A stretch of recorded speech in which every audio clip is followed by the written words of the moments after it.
Maintenance and welfare of parents and senior citizens act 2007 దీని గురించి పిల్లలు పెద్దలు అందరూ తప్పకుండా తెలుసుకోవాలి. ఈ యాక్ట్ ప్రకారం మీ పేరెంట్స్ ని గానీ మీ గ్రాండ్ పేరెంట్స్ ని గానీ మీరు బాధ్యతగా చూసుకోకపోయినా, వాళ్ళని ఇంటి నుంచి గెంటేసినా లేదా వాళ్ళ ఆస్తుల్ని మీరు లాక్కునే ప్రయత్నం చేసినా మీకు 3 నెలల జైలు శిక్షతో పాటు 5,000 రూపాయల జరిమానా లేదా 2 పడే అవకాశం ఉంటుంది. ప్రధానంగా తల్లిదండ్రులు వృద్ధుల ప్రాణ ఆస్తి రక్షణను ఉద్దేశించి తీసుకొచ్చిన యాక్ట్ ఇది. ఈ యాక్ట్ లో కొన్ని క్లియర్ డెఫినేషన్స్ ఇచ్చారు. ముందుగా పేరెంట్స్ కి డెఫినేషన్ ఏంటి అంటే, మీ సొంత తల్లిదండ్రులు అంటే బయోలాజికల్ పేరెంట్స్ మాత్రమే కాదు, స్టెప్ మదర్ స్టెప్ ఫాదర్ కూడా దీని కిందకే వస్తారు.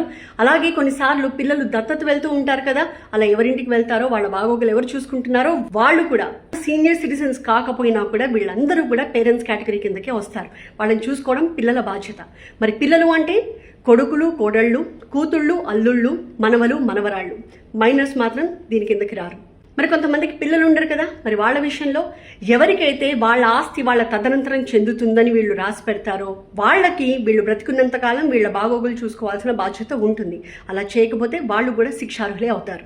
మెయింటెనెన్స్ అండ్ వెల్ఫేర్ యాక్ట్ అంటున్నాం కదా.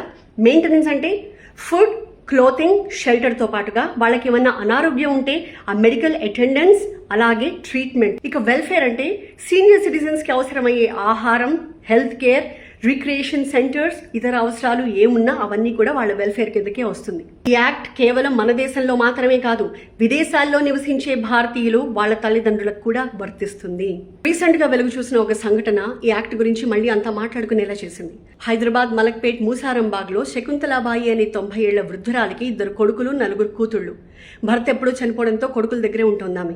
5 ఏళ్ల క్రితం వాళ్ళ ఆమెను ఇంటి నుంచి గెంటేయడంతో తన చిన్న కూతురు దగ్గర ఉంటుంది.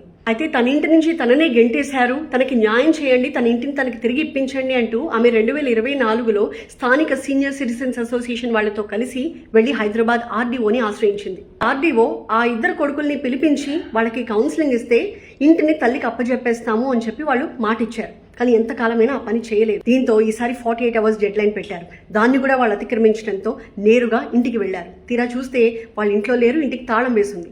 వెంటనే పోలీస్, మీడియా అండ్ లాయర్ సమక్షంలో ఆ ఇంటిని సీజ్ చేశారు, ఆ తల్లికి అప్పచెప్పేశారు. ఈ case maintenance and welfare of parents and senior citizens act 2007 పరిధిలోకి వస్తుందని, ఒకవేళ ఆమె కొడుకులు మళ్లీ వచ్చి ఏమైనా జోక్యం చేసుకుని ఇబ్బంది పెడితే ఈసారి వాళ్ళ మీద లీగల్ యాక్షన్ ఉంటుందని హెచ్చరించారు అధికారులు. సో పిల్లలు ఈ విషయాన్ని గుర్తిరిగి బాధ్యతగా వ్యవహరించాలి. అలాగే పెద్దలు తమ పిల్లల నుంచి ఇలాంటి చీత్కరింపుని, అవమానాలని ఎదుర్కోవాల్సిన పరిస్థితి వస్తే దయచేసి నీరు గారిపోకండి. మిమ్మల్ని రక్షించడానికి, కాపాడడానికి ఇలాంటి బలమైన ఆయుధాలున్నాయి, వాటిని వినియోగించుకోండి.